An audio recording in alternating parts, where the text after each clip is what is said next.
Entonces digamos lo siguiente, ya sabemos qué es el DIDH, por lo menos ya sabemos nosotros qué son los derechos humanos, ¿cierto? Eso lo vimos en la primera clase y dijimos que los derechos humanos, dependiendo la escuela a la cual se adscriba uno, puede decir que son esto o aquello. Por ejemplo, si usted fuera ius positivista, diría que los derechos humanos son ¿qué, hijo?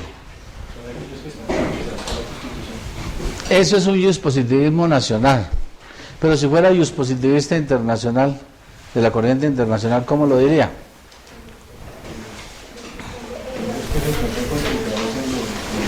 En los pactos y tratados internacionales, y entonces iría aquí al DIDH, ¿cierto? Y se iría al DIH. Pero si usted fuera relativista cultural, ¿qué diría? ¿Y los derechos humanos qué? Son aquellos que están determinados por la cultura de los pueblos. Pero que yo les decía que siendo o bien ius naturalista, ius positivista, relativista cultural, era mejor ser ecléctico en este aspecto. ¿Por qué es mejor ser ecléctico, hijo? ¿Qué piensa usted? Es que las dos, bueno, o sea, como dispositivista y naturalista, pues las dos van a llegar al fin de que los derechos,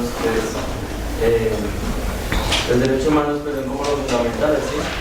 Bueno, ¿por qué sería importante el eclecticismo en esto? Por lo siguiente, hijos, porque me parece que ninguna escuela, sea la ius naturalista, sea la ius positivista o el relativismo cultural, ninguna logra abarcar la caracterización de los derechos humanos, la fundamentación, como desde el pensamiento ecléctico. ¿Qué quiere decir? Que usted puede tomar desde el ius naturalismo una parte, desde el ius positivismo otra parte y del relativismo cultural otra parte, y puede definir en mejor forma los derechos humanos si es que estos son definibles, ¿cierto? Y entonces yo podría intentar, digamos, una definición ecléctica de los derechos humanos y diría que estos son atributos inherentes a la persona humana, que posee desde el primer momento de su existencia hasta cuando desaparecen con la muerte, ¿cierto? La cesación de las funciones vitales y que le permite vivir en condiciones de dignidad. Eso es ius naturalismo, ¿cierto? Pero le sumo eclécticamente el ius positivismo y que son llevados al derecho positivo, ¿para qué? Para que sean mejor garantizados, ¿cierto? No para que existan, porque existen desde el ius naturalismo, ¿cierto? Para que sean en mejor forma garantizados y con criterios de ponderación, de proporcionalidad, dependiendo qué, la cultura de los pueblos. Entonces, mire usted que eso podría darnos una definición ecléctica de los derechos humanos y que me parece a mí que está mejor acabada la definición.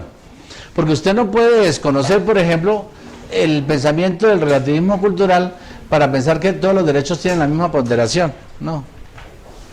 En algunas culturas el aspecto, el derecho a la propiedad privada tiene más peso que otros derechos, por ejemplo la libertad religiosa.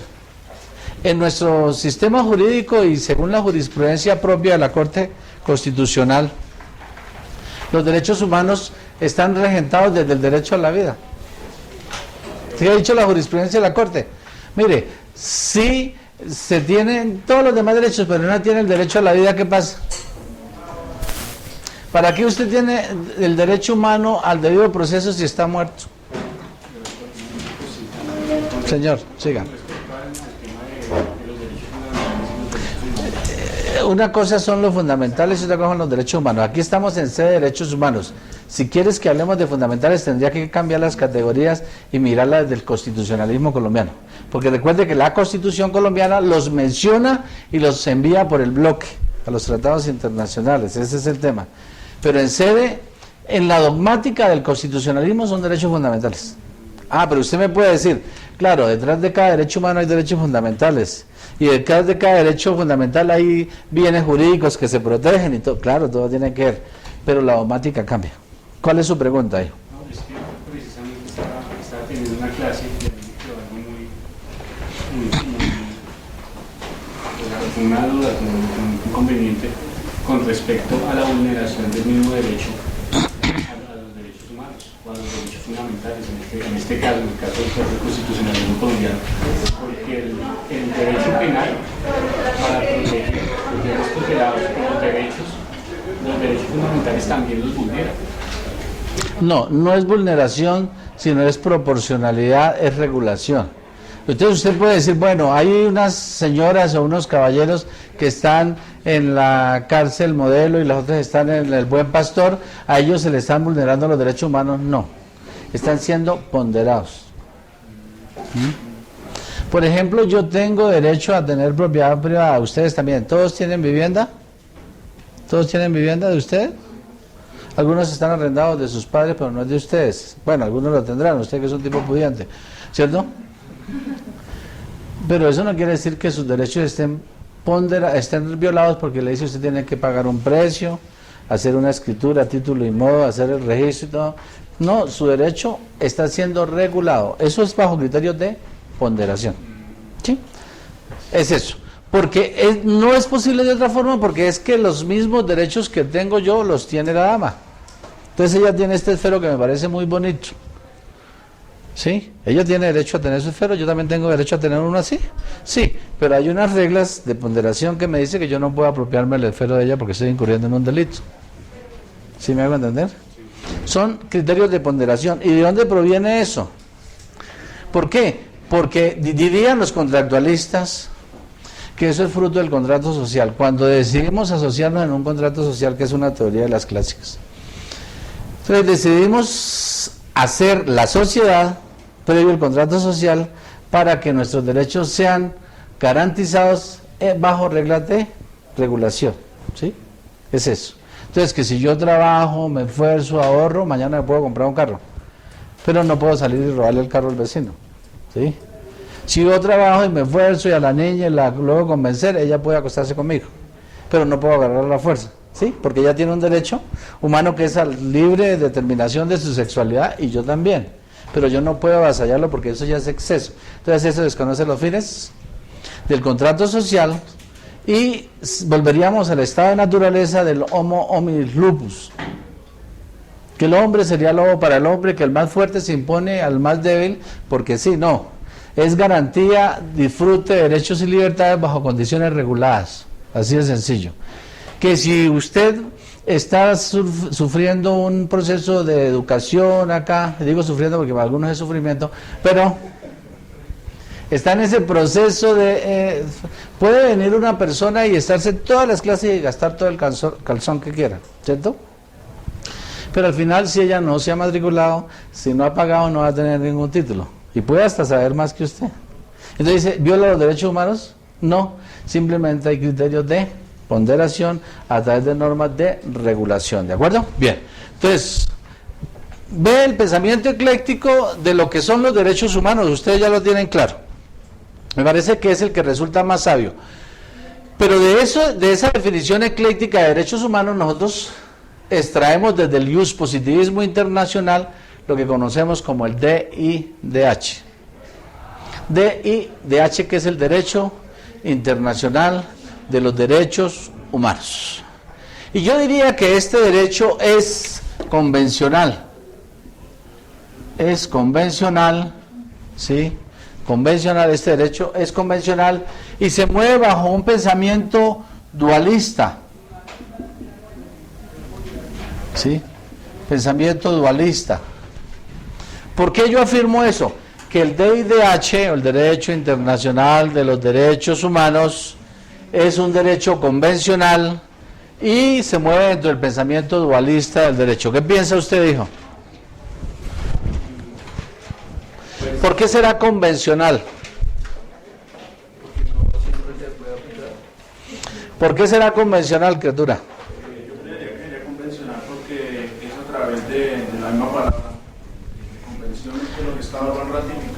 Sí, o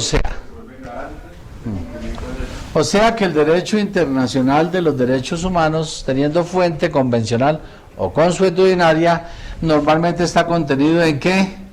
En tratados internacionales, es decir, en convenciones, es decir, que son fruto del acuerdo de los estados.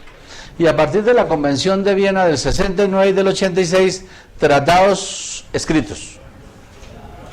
Tratados escritos. Por eso digo que es un derecho mayoritariamente convencional, es decir, que los derechos humanos han sido escritos en los grandes instrumentos de derechos humanos. Están allí, no para que existan, sino para ser garantizados en el ámbito internacional con efectos en el campo interno de los estados. Así de sencillo. Y adicionalmente digo que este derecho internacional de los derechos humanos, al ser convencional, se rige por los principios del derecho de los tratados. El derecho internacional de los derechos humanos, por ser convencional, se rige por los principios del derecho de los tratados. Primer principio, ex consensum ad venit vinculum. Segundo principio, res inter alios acta. Tercer principio, pacta sunt servanda. Siguiente principio, bona fide. Siguiente principio, ius cogens. Es decir, que si yo planteo que se rige por los principios del derecho de los tratados, la relación de este DIDH con el derecho nacional no es una relación natural. Porque puede existir un tratado acá y existir un sistema jurídico nacional, el colombiano, no per se, no por su existencia, él va a estar aquí reflejado. Porque estamos dentro de un pensamiento dualista, y que lo hemos representado en el artículo 93 constitucional,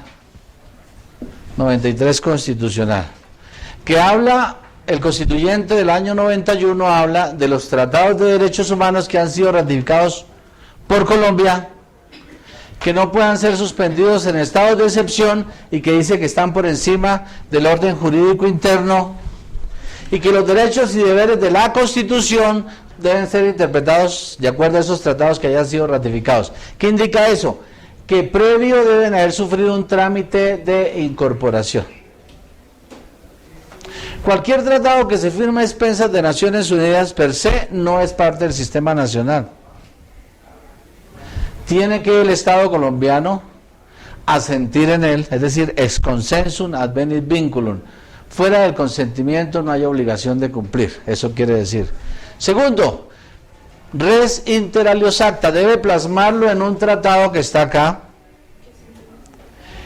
Claro, puede ser multilateral, bilateral, hay una clasificación grande allí.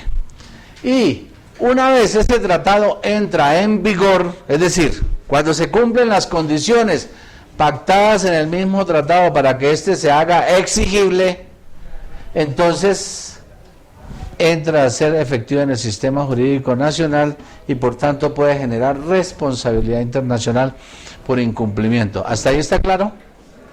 Hija, ¿qué ha entendido hasta este momento? Los tratados que tienen que estar primero con un trámite de incorporación para que se puedan incorporar al derecho nacional. Para que sean en el sistema jurídico nacional y es por voluntad del Estado, ¿cierto? Claro, también hay tratados entre estados y organizaciones internacionales, por supuesto, porque estamos hablando de los tratados entre estados de la Convención de Viena del año 69.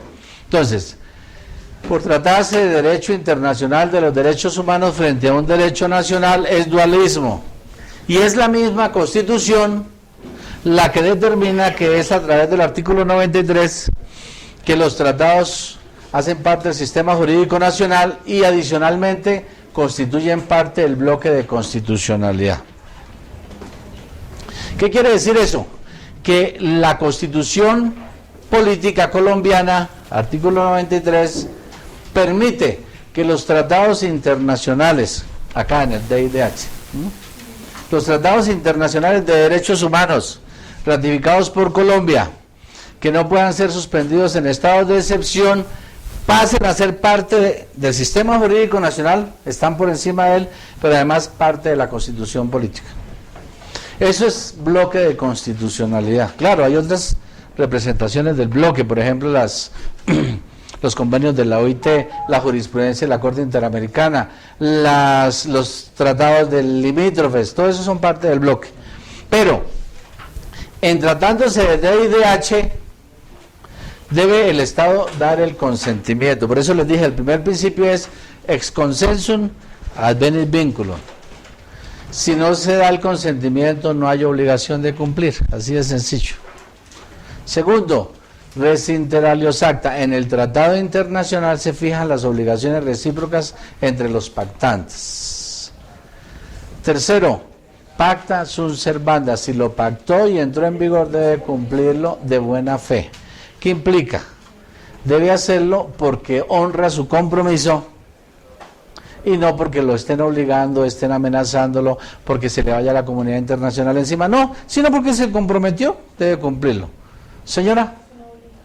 Sí, así de sencillo. Entonces, manifestada la voluntad, exteriorizada la voluntad de comprometerse y cumplidos las condiciones, los requisitos para que el tratado entre en vigor, debe cumplirse, así de sencillo, con las excepciones que trata la doctrina a la regla pacta sunt servanda, y es la posibilidad de retirar el consentimiento, que es la rebus sic stantibus, denuncia del tratado. Los estados pueden denunciar el tratado, retirar el consentimiento, y a partir de que surte efecto la denuncia, dejan de tener la obligación de cumplir. Tenemos un ejemplo claro en el caso colombiano con el Pacto de Bogotá. Corte Internacional de Justicia, Nicaragua versus Colombia, Tratado de Guerra Bárcenas. Creo que todos conocemos de qué se trata el tema, ¿cierto? Entonces, Colombia, cuando vio las consecuencias de haber aceptado la competencia de la Corte Internacional de Justicia, Corte Internacional de La Haya, funciona en la ciudad de La Haya. Cuando ella advierte eso, entonces corre a denunciar el tratado. El Pacto de Bogotá, que es el que aceptaba la competencia de la Corte Internacional de Justicia para que dirimiera problemas entre estados por temas de tratados. Pero el trámite de denuncia del tratado era de 1 año. Mientras tanto que el tratado, la denuncia surtió efectos, Nicaragua presentó 2 demandas más. Una, por incumplimiento de la Corte, del fallo de la Corte Internacional de Justicia, y 2, por otras pretensiones que tiene frente a mar territorial. Ahí estamos. Pero una vez surtió efecto la denuncia, entonces ya no tiene competencia la Corte Internacional de Justicia para asuntos futuros. Hacia atrás sí. Ahí estamos. Entonces estamos respondiendo por las 2 demandas que tiene Nicaragua. Si hoy en día Venezuela decidiera demandar a Colombia ante la Corte Internacional de Justicia, nosotros podríamos decir muy tranquilamente que ex consensum advenit vinculum. Yo no he dado el consentimiento, lo retiré. Denuncié el tratado, por lo tanto no, la Corte Internacional de Justicia no tiene competencia para conocer de estas nuevas demandas. ¿Sí? ¿Está claro? Bien. Entonces, les decía que eso es dualismo jurídico. ¿Por qué? Porque reconoce un derecho internacional como sistema y uno nacional también como sistema, el cual no se relaciona, siga doctora, el cual no se relaciona per se el uno con el otro, sino hay que hacer cosas para relacionarlos. ¿Qué cosas hay que hacer? Siga doctora, aquí hay sillas o allí. Hay cosas que hacer. Por ejemplo, ¿qué hay que hacer? Trámite de incorporación del tratado internacional. Si no se ha surtido este trámite de incorporación, no es posible, se ne va posible. No es posible que el tratado rija acá, salvo que involucre el 5º principio, que es ius cogens. Salvo que involucre normas de ius cogens, que esa tendrían la obligación de cumplirlo, no por la convención, sino por la naturaleza de las normas que involucra, ¿cierto? Entonces, por ejemplo, la prohibición de ataques indiscriminados pudiese no estar en ningún tratado internacional, pero eso obliga a todos los estados porque constituyen normas de ius cogens que propenden por el principio pro homine de dignidad humana y son fruto de la conciencia humanitaria de los pueblos. Ius cogens, ¿de acuerdo? Bien, entonces sigamos acá. Deben hacerse cosas como el trámite de incorporación del tratado. Me pregunto yo, ese trámite de incorporación, ¿en qué consiste? Y lo primero que uno debe determinar es quién en Colombia, para el caso que estamos tratando, maneja las relaciones internacionales. ¿Qué dice la Constitución Política sobre el tema, hijo? ¿Cuál ministerio? ¿El Ministerio del Interior o de Justicia o del Derecho o cuál? ¿El Ministerio del Trabajo? No, de Relaciones Exteriores. El Presidente de la República. Lo que pasa es que el presidente tiene un secretario para cada una de las áreas y en este caso sería la señora cancillera, ¿cierto? Pero quien tiene el manejo de las relaciones internacionales desde el constitucionalismo colombiano es el presidente de la República, no es nadie más. Pueden todas las cortes, los magistrados tomarse las manos, entrar en una especie de trance y decir, nos comprometemos internacionalmente y no vale. No es el procurador, no es el fiscal general, ¿cómo se llama? El presidente de la República, y por eso la Constitución determina que el jefe del Estado es ¿quién? Y director de las relaciones internacionales. Entonces debe tenerlo claro que para que se pueda comprometer debe hacerlo el presidente de la República. Pero de entre ese comprometerse ya en el ámbito constitucional y en el sistema jurídico colombiano existe el trámite de incorporación. Entonces, ¿quién desencadena el trámite de incorporación? El presidente, que es el que maneja las relaciones internacionales. Y me pregunto también en qué consistirá ese trámite de incorporación, hijo, usted. Ese trámite de incorporación del tratado y de la ley que lo aprueba, ¿cómo se debe desarrollar? Tengo entendido que eso primero va al Congreso, el Congreso lo aprueba y luego pasa a la Corte Constitucional. Que mire que no tenga vicio, o sea que no jarte ni nada. No, que no sea exequible con la Constitución. ¿Qué exequible dice el muchacho? ¿Usted qué piensa de eso, hijo? Sí, pues que sí, pues debe llevar ese proceso, luego de eso hacen como un... Y antes, mientras que ella va pensando, yo les quiero decir lo siguiente, que el trámite de incorporación desarrolla el principio de división de poderes, controles y balances y colaboración armónica. ¿Para qué existe el Estado? Para cumplir los fines esenciales del artículo 2, ¿no? El Estado no existe para que el presidente tenga un abolengo y los unos ganen y tengan avión. No, no existe para eso. El Estado simplemente es un instrumento, dentro de los cuales está la Contraloría, está la Procuraduría, está la Fiscalía, todas las CIAs y demás, las gobernaciones, las alcaldías, las superintendencias, todo eso. Es un instrumento que tiene, según la Constitución, tiene unos fines que le son esenciales, es decir, los cuales debe cumplir para que se legitime. Artículo 2 constitucional. ¿Qué dice, hijo? Artículo 2 constitucional. De resto, el Estado no sirve más para nada, ¿no? Para cumplir esos fines del artículo 2. ¿Qué dice? Son fines esenciales del Estado: servir a la comunidad, promover la prosperidad general y garantizar la efectividad de los principios, derechos y deberes consagrados en la Constitución. Facilitar la participación de todos en las decisiones que los afectan y en la vida económica, política, administrativa y cultural de la nación. Defender la independencia nacional, mantener la integridad territorial y asegurar la convivencia pacífica y la vigencia de un orden justo. Las autoridades... Bueno, y sigue ahí. ¿Para qué sirve el Estado? Para eso. Por eso el Estado es instrumental. El Estado no se legitima a sí mismo por su existencia, per se no se legitima. Se legitima, según el pensamiento que ha planteado el doctor Rodrigo Primi, se legitima en la medida que cumpla con esos fines. Porque el Estado que no cumple con los fines que se ha propuesto puede ser un Estado fallido. Y por eso algunas personas, y tal vez yo lo he dicho, que el Estado colombiano podría ser calificado como fallido si usted revisa cada uno de los fines y valora en cuánto está cumpliendo.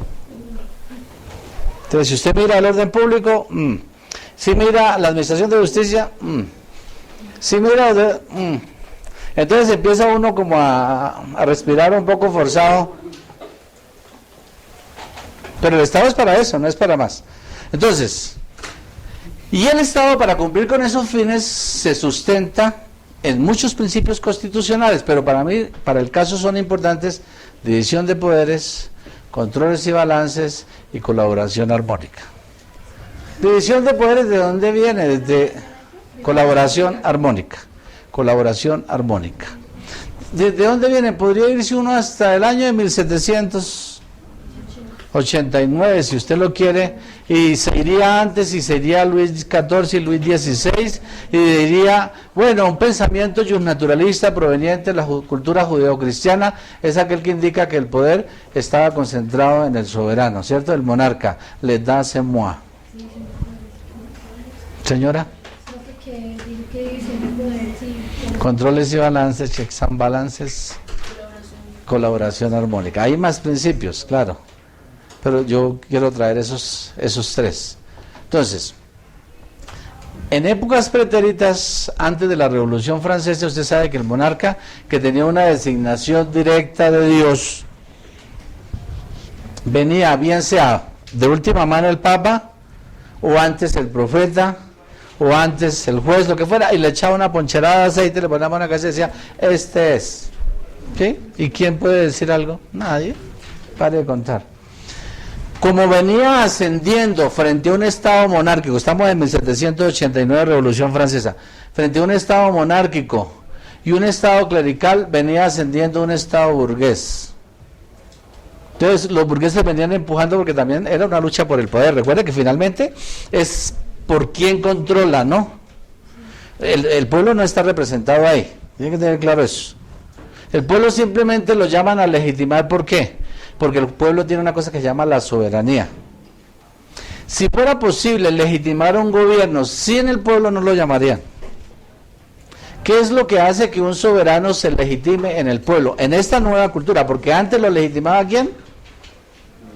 El Papa, el profeta, ¿sí? De la cultura judeocristiana. Después nos inventamos el cuento de que legitimamos desde abajo hacia arriba. Digamos, en la Edad Media, el siervo de la gleba no legitimaba a su señor. Ese estado actual fue fruto del ascenso de la burguesía en 1789. Entonces los comerciantes fueron ascendiendo, tomando poderío económico, y se enfrentaron al monarca y a la iglesia, y al monarca lo decapitaron, ¿no? A Luis XVI y a su mujer la decapitaron, a María Antonieta. Y se ubica lo que se conoce como Estado liberal, y en ese Estado liberal se dijo, vamos a dividir el poder, ¿no? ¿Para qué lo dividimos? Para poder ser controlado. Porque si el poder se concentra en un solo individuo, ¿qué ocurrirá? Fácilmente se convierte en arbitrariedad. Así de sencillo. Fácilmente se convierte en arbitrario si no está dividido. Pero para poderlo dividir, una vez dividido, para eso se le debe controlar. Por eso se llama división de poderes, controles y balances. Entonces, en teoría, si el procurador se sale de los fines esenciales del Estado, se supone que hay quien lo controle, ¿no? Si el señor fiscal general se sale, entonces se supone que lo controle. Si el presidente, y entonces se supone que eso va ahí dividido, se debilita un poco y se reparte y se controla mejor. Y todo bajo una cosa que se llama la colaboración armónica. ¿Qué implica la colaboración? ¿No vendría siendo la descentralización? Claro, también en lo que usted dice, controles y balances, también se desconcentra y se descentraliza para poder delegar y para poder controlar, claro, eso podría estar. Pero eso todo regido por una sustancia que en ocasiones no la tienen todo muy claro, sino que es la colaboración armónica. La colaboración armónica tiene un referente.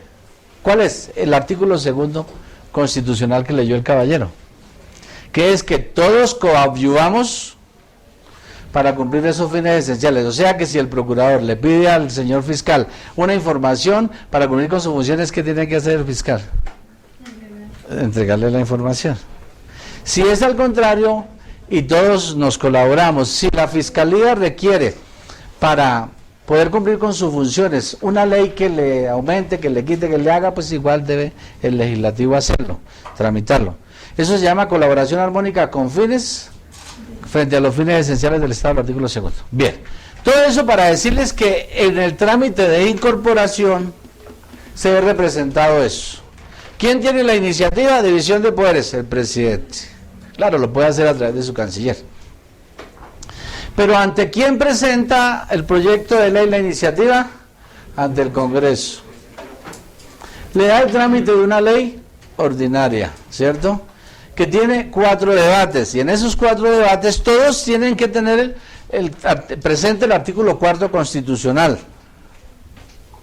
Ustedes y los que están allá, ¿cierto? Y el presidente también. Artículo 4 constitucional, ¿qué dice? La Constitución es ¿qué? ¿Qué dice el 4 constitucional? La Constitución es norma de normas. En todo caso de incompatibilidad entre la Constitución y la ley u otra norma jurídica, se aplicarán las disposiciones constitucionales. Es deber de los nacionales y de los extranjeros en Colombia acatar la Constitución y las leyes y respetar y obedecerlas. Y pare ahí. Todos deben tener en cuenta, desde el que presenta el proyecto de ley, el que lo tramita y el que lo controla, tener en cuenta la supremacía de la Constitución. Así de sencillo. Que es lo que dice el artículo 4, pero que no es invención del constituyente del año 91, sino que eso viene desde Marshall, Hamilton y el profesor Florentino González, que dijeron en alguna medida la Constitución es una norma de mayor calidad en la medida que su origen está en el poder constituyente. La soberanía de los pueblos, al darse la Constitución, está más cercana que la ley. El poder constituyente es la facultad que tienen los pueblos de darse su propio régimen constitucional, de darse su constitución, de derogarla, de sustituirla y de modificarla. Es el poder constituyente. Pero mire usted que aquí está poder constituyente, aquí atrás está la soberanía, ¿cierto?, que viene del pueblo. El poder constituyente es la facultad de hacerse la Constitución. Aquí está la Constitución, la norma constitucional, y la ley está por acá. Entonces, ¿quién está más cercano al poder constituyente y a la soberanía? La norma constitucional. Por eso la norma constitucional es ¿qué? Artículo 4. Norma de normas. Y si hay una ley que contradiga la Constitución, ¿quién gana? Gana la Constitución, y esta señora debe desaparecer del mundo jurídico. ¿Quién lo hace? Hay una señora muy aseñorada que anda con una espada de Damocles y que se llama ¿cómo? Bueno, Temis, esa es otra señora, esa es prima de esta. Se llama la Corte Constitucional. Ella anda pendiente. 241 constitucional dijo, ¿qué dice? El enunciado. El que le encuentre primero. 241. La Corte Constitucional. Siga. La Corte Constitucional se le confía la guarda de la integridad y supremacía de la Constitución, en los estrictos y precisos términos de este artículo. Con tal fin cumplirá las siguientes funciones. Entonces, y ahí hay un montón de numerales. Está diciendo que la Corte tiene la guarda de la supremacía y la integridad de la Constitución, artículo ¿qué? 241. Y ahí usted puede, ya debieron haberlo visto porque vieron constitucional. Y ahí debe mirar qué hace la Corte, que hay un control. Bueno, ahora lo vamos a ver cuando veamos el trámite de incorporación. Entonces, controles y balances. Entonces pasa al Congreso el proyecto de ley, el Congreso le da un trámite de una ley ordinaria con 4 debates, 2 debates en comisión, 2 debates en plenaria, y si tiene el visto bueno, va al presidente, para que el presidente le dé la sanción, teniendo también la obligación del artículo 4, ¿sí?, que la Constitución es norma de normas. ¿Listo? Si el presidente no la encuentra viciada de inconstitucionalidad o de inconveniencia, entonces ¿qué hace? La firma y la publica A continuación, mire, división de poderes, controles y balances. A continuación, por si acaso, ellos no tuvieron muy pendiente el artículo 4, que es la supremacía e integridad de la Constitución, supremacía constitucional. Por si acaso, entonces va a quién? Corte Constitucional, bajo un trámite de control concentrado, previo, automático e integral. Va a la Corte Constitucional dentro de los 6 días siguientes a la sanción presidencial, artículo 241, numeral 10º, para que entre los 6 días siguientes lo remita el presidente a la Corte Constitucional y ella ejerza un control concentrado, previo, automático e integral. Recuerden ustedes, hijos, que el control constitucional colombiano es mixto, ¿no? ¿Sí lo saben? Acabaron de ver constitucional, ustedes son muy pequeñitos todavía. Doctor, esto no sirve casi.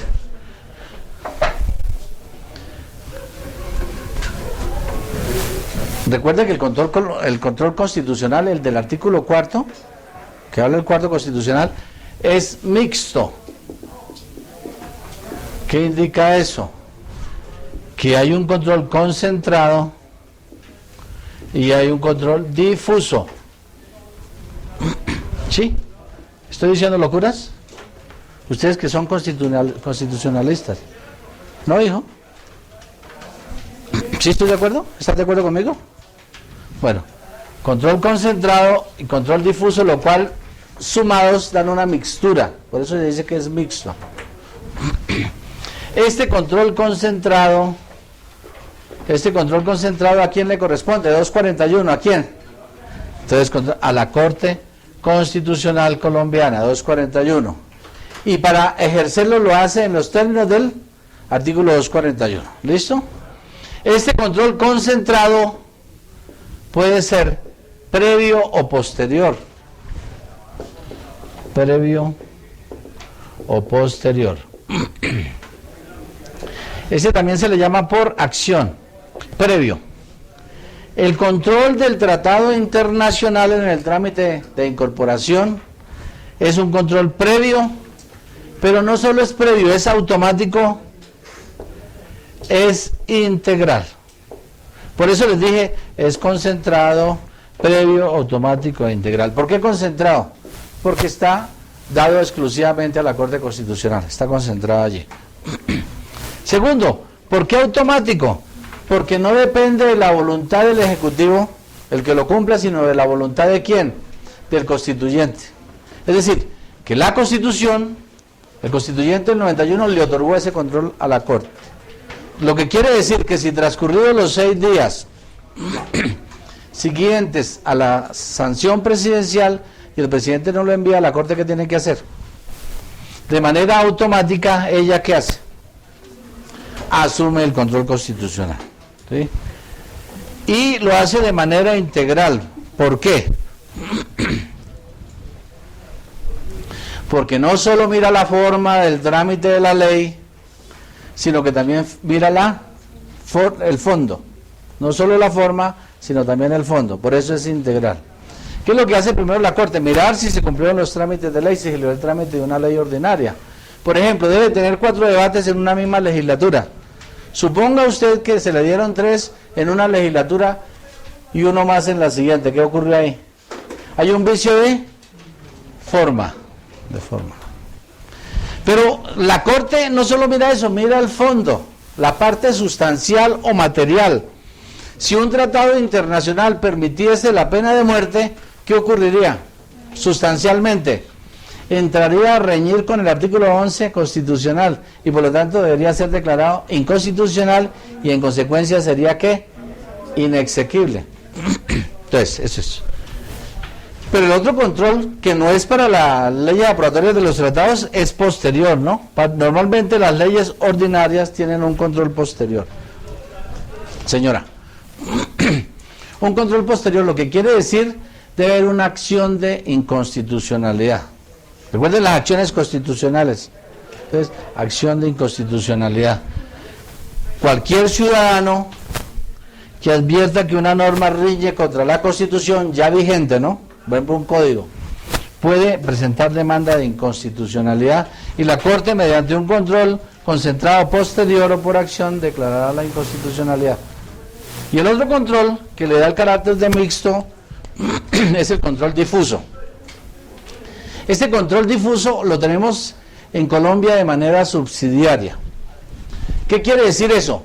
Que solo procede en la medida que no se haya ejercido el control, ¿qué? Concentrado. Si se ejerció el control concentrado de constitucionalidad, no le está dado al operador jurídico decir, muestre, va a mirar si aquí hay una visible contradicción con la Constitución. ¿Por qué eso no se podría? Porque las sentencias de la Corte Constitucional hacen tránsito a cosa juzgada constitucional y su efecto es que erga omnes.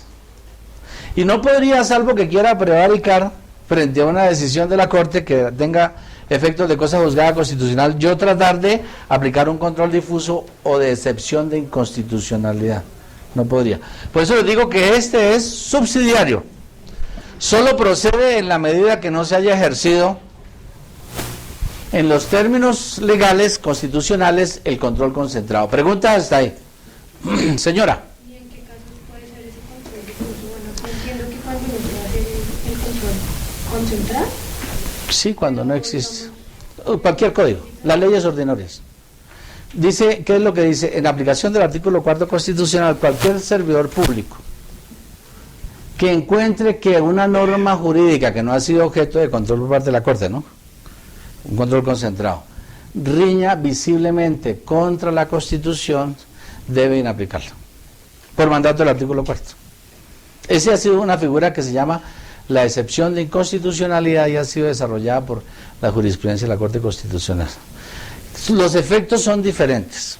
Si el control concentrado tiene efectos de cosa juzgada constitucional y efecto erga omnes, este control difuso de constitucionalidad solo es inter partes, no desaparece la norma del mundo jurídico y no tiene efecto erga omnes. Y en cada situación el operador jurídico debe revisar la supremacía de la Constitución. Así de sencillo. Entonces, digamos, en Estados Unidos y en Argentina el control solo es difuso.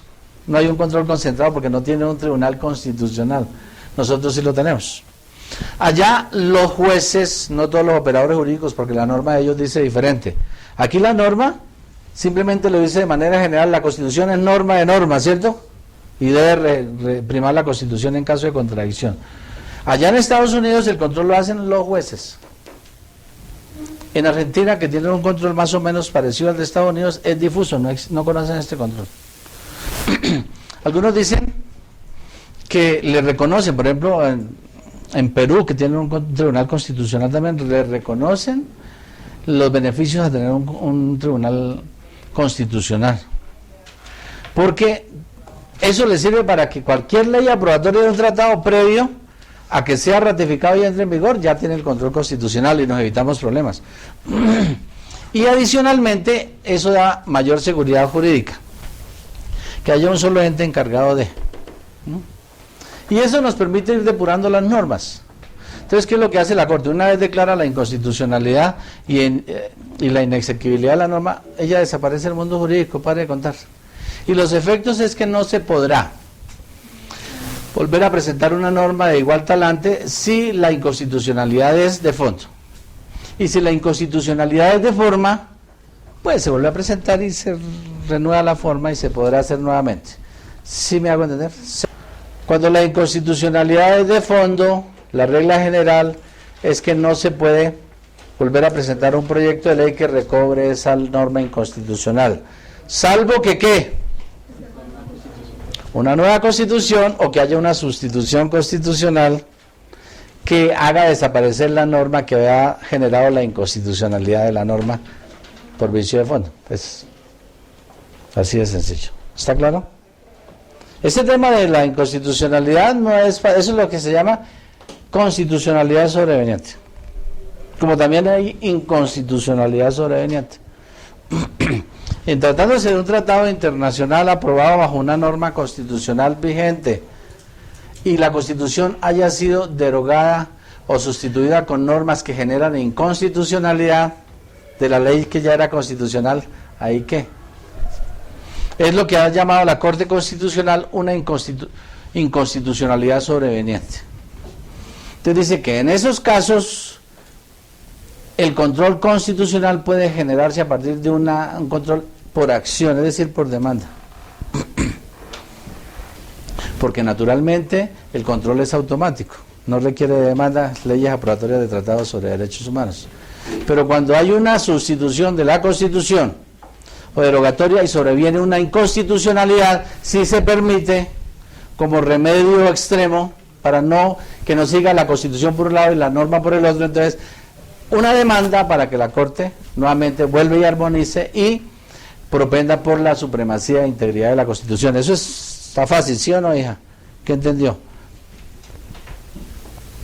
Eso es de segundo semestre. En todo caso hay un libro que yo publiqué. Siga, hijo. Está aquí llegando como muy tarde, ya vamos a terminar la clase. Señor. Siga, siéntese. Tiene que llegar temprano. Mire, aquí hay una maleta con 2 sillas o una silla con 2 maletas. Hijo, ¿le quedó claro? Deberían saberlo ya. Supongamos que la Corte lo declaró, el Tratado Internacional y la ley aprobatoria la declaró constitucional. Ya es exigible, porque recuerden que estamos hablando de trámite de incorporación de este tratado para que sea aquí sea exigible. ¿Ya lo es? No. Falta en el derecho de los tratados una cosa que se llama, derecho de los tratados, una cosa que se llama el vigor del tratado. Vigor del tratado. El tratado internacional puede ser ratificado y salvo que el mismo tratado diga que éste entrará en vigor a partir de su ratificación, que casi no ocurre en tratados multilaterales, si el tratado no lo dice, entonces, ¿qué tiene que ocurrir para que el tratado entre en vigor y se haga exigible y surja la vigencia de la cláusula pacta sunt servanda? Ya le dije que la ratificación ya está, fue ratificado. Si el tratado dice este tratado entra en vigor con la ratificación, entonces no hay discusión, ya entró en vigor, ya, está claro. Pero si no lo dice, tendremos que acudir a una cláusula del tratado internacional que se llama vigor. Deben cumplirse las condiciones de esa cláusula de vigor y una vez satisfechas todas las cláusulas de vigor, toda la cláusula de vigor, en ese momento el tratado se hace exigible. Y ahí, por arte de magia, surge una cosa que se llama pacta sunt servanda. Y si no se cumple, genera una cosa que se llama la responsabilidad internacional. ¿Está claro eso? Dígame, hija. ¿Las cláusulas son diferentes para cada tipo de Sí, tratado? depende de la voluntad de los pactantes. Sí, es que recuerde que cada tratado es diferente dependiendo de la voluntad de los pactantes. Las establece. Ahí está, sí. Están diciendo la vigencia. Sí, vigencia, pero que allá se llama vigor. Lo que pasa es que cada cosa tiene su dogmática, ¿no? Tiene su léxico. Entonces allá es el vigor del tratado. Y la ley es la vigencia de la ley, ¿sí? En constitucional. Entonces, claro, las partes, dependiendo de sus intereses, su voluntad y todo. Ese tratado entró en vigor, recuerden que estamos en TIDH, ¿no? Tratados de Derechos Humanos. Ese tratado entró en vigor, pacta sunt servanda, y surge una cosa que se llama posición de garante, que creo que el doctor Alfredo ya les explicó. Señora. Usted dijo que si no se cumplían las cláusulas del vigor, entraban en corresponsabilidad. Sí, si no se cumple una vez logrado el vigor del tratado, es decir, surgida la cláusula pacta sunt servanda. Si no se cumplen las cláusulas pactadas, es decir, del tratado internacional, el Estado que incumple entrará en responsabilidad internacional. ¿Ante quién? Depende de lo que hayan determinado. Por ejemplo, frente a la Convención Americana, o frente al sistema de la OEA, entonces dijeron, esos asuntos se pueden dirimir ante la Corte Internacional de Justicia, entonces irían allá. Si es la Convención Americana por tema de derechos humanos, iría a Comisión y Corte Interamericana. Depende del tribunal que hayan escogido y las consecuencias, pero todo está en el mismo tratado, ¿no? Bien, entonces yo les estaba diciendo que una vez el tratado entre en vigor y surja la cláusula pacta sunt servanda y debe cumplirse de buena fe, el incumplimiento estaría afincado en una cosa que se llama posición de garante, que la Corte Interamericana en su nutrida jurisprudencia, y que está en un libro que yo publiqué que se llama Justicia Nacional o Jurisdicción Interamericana, ha desarrollado.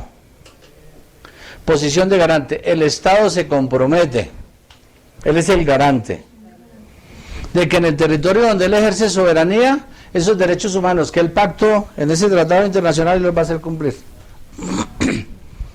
Así de sencillo. ¿Y cómo los hace cumplir? Primero, trayendo el tratado internacional como ley interna. El tratado internacional lo incorpora como ley interna del Estado. Segundo, rodea esos derechos de garantías y de protección, ¿no? Los derechos humanos, porque es posición de garante. Tercero, en caso de violación, de violación a los derechos humanos, crea puertas de acceso a la administración de justicia. Siguiente, dentro de los procesos judiciales, garantiza los derechos de las víctimas. Bueno, eso dice la posición de garante, doctora. Dentro de los procesos judiciales garantiza la justicia misma. Dentro de los procesos judiciales garantiza el conocimiento de la verdad. Adicionalmente, la reparación integral y da garantías de no repetición. ¿Cómo la ven?